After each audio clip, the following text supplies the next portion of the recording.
It was a secret meeting that historians often overlook, yet it was the exact moment Eisenhower stripped Patton of his command authority.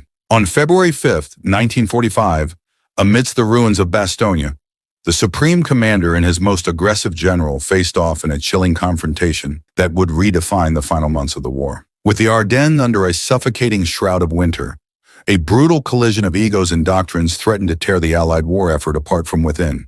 As Patton's Third Army surged forward, why did Eisenhower feel compelled to execute this drastic tactical containment? And was this calculated move a necessary strategic masterstroke, or an act of command-level sabotage that ultimately cost the Allies the chance to end the war sooner? The relief of Bastogne had been a masterpiece of operational mobility, a 90-degree pivot executed with a speed that defied the skepticism of the Supreme Headquarters Allied Expeditionary Force. To the American public, General George S. Patton was a knight in armor, the savior of the 101st Airborne. Yet within the austere war rooms of General Dwight D. Eisenhower, Patton was viewed as a dangerous variable. Eisenhower, balancing the fragile coalition of British and American interests, favored a broad front strategy that prioritized logistical stability and inter-allied harmony over the reckless, high-speed maneuvers Patton craved. As the German offensive collapsed, did Patton's aggressive defiance of the Supreme Commander's logistical constraints make him a visionary hero, or did it expose a fundamental flaw in the Allied chain of command? Eisenhower's ascent to a 5-star rank in February 1945 was more than a professional milestone.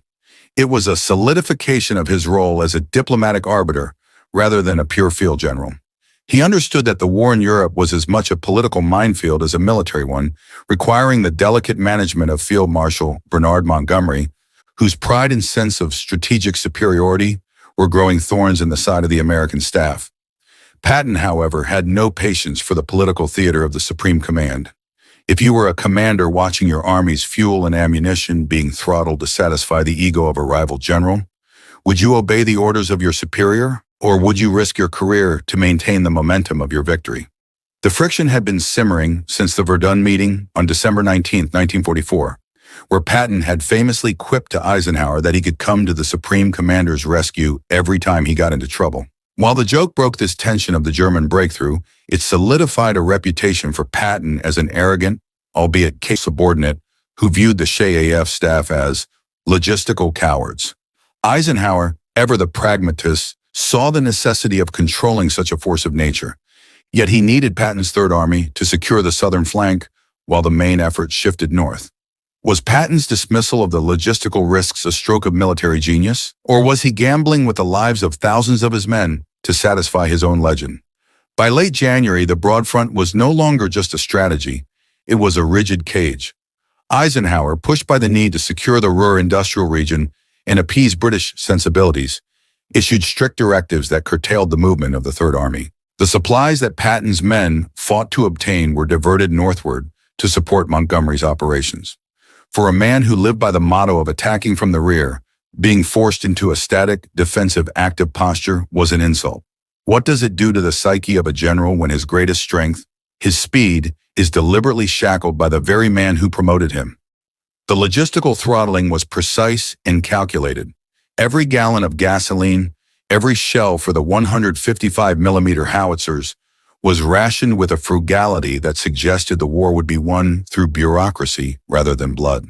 Patton, sensing the tightening of the noose, began to lobby his subordinates to exploit the active portion of his new active defense orders. He saw the German lines in the Eifel Mountains as a crumbling wall, yet his superiors saw only a landscape of frozen death and tactical exhaustion. If the high command insisted on a slow, grinding advance, were they simply preventing an overextended defeat, or were they responsible for turning a potential breakthrough into a prolonged, costly struggle? The tension reached a boiling point in early February. Montgomery had held a press conference in Belgium where he effectively claimed credit for saving the American forces during the Bulge, a claim that felt to every man in the Third Army like a slap in the face. Patton was incensed, viewing it not just as professional jealousy, but as a betrayal of the American contribution to the war. When your peers in the alliance are publicly rewriting the history of the battle while you are still burying your dead, how do you manage the rage of your own command? General Omar Bradley, caught between his loyalty to his old friend Patton and his duty to Eisenhower, became the unwilling messenger of the Supreme Command's restrictions. On February 10, 1945, the call came. Divisions were to be stripped from the Third Army to bolster the northern offensive. Patton, sensing the end of his autonomy, threatened to resign. The threat was a recurring pattern, a dangerous bluff that tested the limits of Eisenhower's patience and his need for stability. Is the resignation of a top commander a sign of integrity in the face of flawed strategy? Or is it a selfish abandonment of duty in the middle of a global conflict? The secret meeting in Bastogne, scheduled for February 5, 1945, was presented as a routine tour of the liberated sector, but the air was heavy with the weight of impending decisions. Eisenhower, his 5 stars gleaming, arrived to meet with Bradley and Patton. The physical setting, a town still scarred by the recent brutal combat, provided a grim backdrop for the discussion on the limits of command. Why would the Supreme Commander choose such a somber, symbolic location to deliver what was essentially a lecture on operational subordination? Eisenhower left no room for ambiguity. He redefined the phase lines that Patton was required to observe, effectively tethering the Third Army to a schedule that mirrored the slower pace of the northern operations. He made it clear that the diversion of resources was not a suggestion. It was an order mandated by the highest levels of the coalition. Patton stood silent, absorbing the directives that systematically dismantled his freedom of maneuver. If you were in Patton's shoes, would you have followed the directive to the letter? Or would you have seen the active and inactive defense as a loophole big enough to drive a tank through? Patton's reaction was not one of submission, but of subtle, tactical insurrection. He instructed his staff to interpret the active defense directive as a mandate for constant aggressive reconnaissance, or reconnaissance in force. It was a linguistic manipulation that allowed the Third Army to keep the pressure on the Germans, effectively turning the slow, steady advance into a series of sharp, violent lunges. Was this a genuine military necessity, or was Patton simply playing a dangerous game with his own orders to reclaim his lost glory? Throughout February, the Third Army began to bleed the enemy in small, ferocious engagements. While they reported active defense, Patton's spearheads were probing, bypassing, and shattering German outposts along the Siegfried Line. Each success was a silent jab at the Supreme Command's pessimism. How much of military command is actually based on the objective reality of the situation, and how much is based on the subjective, sometimes stubborn, will of the man holding the map? By early March, the target was Trier, a city of immense psychological and historical significance. The intelligence reports from Schaff were dire, predicting a meat grinder battle that would require multiple divisions and weeks of preparation. They ordered Patton to ignore the city and bypass it, convinced that he could not possibly secure it with the limited resources he had been allotted. The pressure was mounting. Would he finally yield to the consensus of his superiors, or would he stake his reputation on a hunch that the German defenses were already hollow? The decision to take Trier was not made in a meeting room, but in the field, with the roar of engines and the chatter of radio traffic. Patton, trusting his intelligence officers, pushed 2 divisions directly into the city. He didn't wait for approval. He didn't wait for the logistical blessing of the Supreme Command. If you were a subordinate commander in the Third Army, knowing your general was in direct defiance of a cease operations order, would you feel emboldened by his leadership or terrified by the potential court-martial? The city fell with a speed that left the SHAF command in total disarray. Patton's infamous telegram back to Bradley, asking if they wanted him to give the city back to the enemy, was a masterstroke of insolence that forced Eisenhower to confront the fact that his contained commander had just rendered the entire SHAF strategic plan irrelevant. But the victory at Trier was only the beginning. As the Third Army set its sights on the banks of the Rhine, the true final conflict between Patton's iron will and Eisenhower's coalition diplomacy was about to enter its most dangerous phase. With the Rhine within reach, the Supreme Command was preparing for a massive, coordinated river crossing led by Montgomery's forces, a plan that would once again relegate Patton to a supporting role. Patton, however, was already scouting for his own crossing point, determined to prove that the war could be won on his terms. As he looked across the icy waters of the Rhine, did he truly believe he was saving the lives of his men by forcing the pace, or was he blindly racing toward an ultimate confrontation with the limits of his own authority? By March 22, 1945, the Third Army had reached the West Bank near Oppenheim, a position that offered a tactical opening that defied the elaborate, ponderous preparations being made in the north. Patton knew that if he waited for Eisenhower's centralized, coordinated crossing schedule, he would be relegated to the sidelines of the war's final chapter. Was it better to risk the wrath of the Supreme Commander by acting independently, or to wait for a command structure that seemed to prioritize political unity over the swift, decisive conclusion of the conflict? Under the cover of night, without the massive artillery preparation that the SHA-AF planners insisted was mandatory for such a crossing, elements of the 5th Infantry Division slipped across the river at Oppenheim. The speed and silence of the operation allowed the Americans to establish a bridgehead before the Germans fully understood the scale of the maneuver. It was a classic Patton move, unconventional, aggressive, and entirely unauthorized. If the crossing succeeded, it would be a triumph. If it failed, it would provide the ultimate justification for his removal from command. How much of Patton's military success was predicated on this precise willingness to treat orders as suggestions in the face of opportunity? While Montgomery's grand, heavily publicized crossing was still days away, Patton had already placed boots on the far bank. The achievement was undeniable, but the internal friction was palpable. For Eisenhower, the challenge was to maintain the facade of a disciplined, cohesive coalition while dealing with a general who constantly broke the ranks to achieve results. Was Eisenhower's tolerance for Patton's insubordination a sign of weak leadership, or a masterclass in managing a brilliant but volatile asset during the most complex war in history? Patton's crossing at Oppenheim was the death knell for the broad front strategy's rigid adherence to timing. It forced the high command to realign their priorities, not because they chose to, but because Patton had forced their hand. He had effectively created a new operational reality that the SHA-AF planners could not ignore, proving that in the chaos of war, the commander on the ground often possesses a better grasp of the tactical moment than the committee in the rear. Yet, as the Third Army pushed eastward, the logistical bottlenecks returned with a vengeance. Could Patton maintain this pace without the critical fuel and supplies he had been repeatedly denied?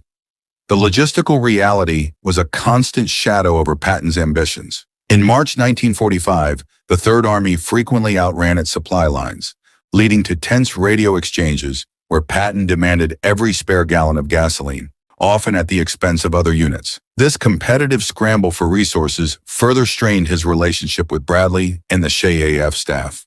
Was the logistical cowardice Patton accused his superiors of a legitimate criticism of their management? Or was it a convenient scapegoat for his own failure to manage the complexities of modern, large-scale supply chains? By late March, with the Third Army surging deep into the German heartland, Patton issued his General Order No. 70. It was a self-congratulatory testament to the destruction of 2 German armies and the liberation of thousands of towns. To his men, it was a badge of honor. To the Schuff staff, it was the final, arrogant thumb in their eye. It underscored the fundamental disconnect between the field and the headquarters. What does it take for a commander to realize that his public glory is actually a private liability that jeopardizes his standing within the very hierarchy that enables his existence? The internal friction was never resolved. It was simply superseded by the rapid approach of the war's end. As the Third Army reached into the depths of Germany, the questions of the secret meeting in Bastogne faded into the background, replaced by the sheer administrative burden of occupation. However, the precedent set in those cold, dark days in February remained. The command authority had been redefined, centralized, and sanitized. Was this the inevitable evolution of command, a global coalition? Or did it signify the loss of the individual, aggressive spirit that had been the hallmark of the American mobile war effort? In retrospect, the restriction of Patton's autonomy was a necessary price for the cohesion of the Allied effort. Without the moderating hand of Eisenhower, the disparate priorities of the British and Americans might have fractured the alliance at the most critical moment. Patton was a weapon, but he was a weapon that required a sheath, and Eisenhower was the only man capable of wielding him without destroying the entire structure. If Eisenhower had given Patton the free rein he demanded, could the war have ended earlier? Or would the resulting logistical instability have opened the door for a disastrous German counteroffensive? The active defense that Patton had adopted was a compromise between the two philosophies. It allowed him to keep his aggressive edge while satisfying the formal requirements of the Supreme Command. This middle ground was the true strategic outcome of the tension that culminated at Bastogne. As the Third Army encountered the horrors of the concentration camps in the final weeks of the war, the strategic debates of February felt distant, almost trivial. The logistical arguments and the clashes over command authority were silenced by the reality of the atrocities they uncovered. It was a stark reminder of the purpose of their advance, a purpose that transcended the personal rivalries of generals. How does a commander reconcile the cold calculations of strategy and logistics with the immediate, visceral moral obligation to act in the face of such overwhelming evil? Even as the war neared its conclusion, the tension between Patton and the High Command simmered just beneath the surface. His refusal to conform to the post-war occupational guidelines was the final act in a career defined by its rejection of the mundane and the bureaucratic. He was a man out of time, a relic of a more singular era of warfare, trying to survive in the age of the coalition. What would have happened to the post-war American military if leaders with Patton's aggressive, unconventional mindset had been allowed to define the future of strategic policy? The lessons of the secret meeting are not in the specifics of the orders given, but in the enduring dilemma of the general who possesses both the talent to win and the personality to destroy the very system that supports him. It is a story of power, negotiation, and the shifting nature of authority in the 20th century. Would the Allied victory have been as decisive if Eisenhower had been a more permissive commander, or if Patton had been a more obedient subordinate? Ultimately, the resolution of the conflict lay in the success of the overarching strategy. The war was won, the alliance held, and the path to victory was paved by the uneasy, often bitter cooperation between men like Eisenhower and Patton. Their struggle was a microcosm of the entire war. A war that demanded genius to coordinate millions and the reckless, indomitable spirit of the frontline general. If we look back at this history, does the compromise they achieved stand as the most successful military decision of the era? The legacy of Bastogne and the meeting that followed remains a case study for the ages. It forces us to confront the fact that in great crises, the greatest threats often come not from the enemy across the line, but from the friction within our own ranks. As we analyze the complex web of command, politics, and logistical reality, we find that the most important victories are often won long before the first shot is fired, in the quiet, tense rooms where authority is negotiated and defined. In the end, the secret meeting in Bastogne reminds us that history is not a series of inevitable events, but a fragile construction built by individuals forced to make decisions under the most intense pressure imaginable. Patton and Eisenhower were two sides of the same coin, each indispensable to the other, even if they could never quite agree on the direction the coin should fall. If we were to face a similar crisis today, with the same stakes, could we ever hope to balance such conflicting visions of victory? Or are we doomed to repeat the same bitter struggles for command authority? If you were in General Eisenhower's position, facing both a brilliant but insubordinate commander and a sensitive political alliance with the British, would you have prioritized Patton's aggressive tactical speed or the necessity of coalition political stability? Let us know in the comments below, and don't forget to subscribe and hit the notification bell.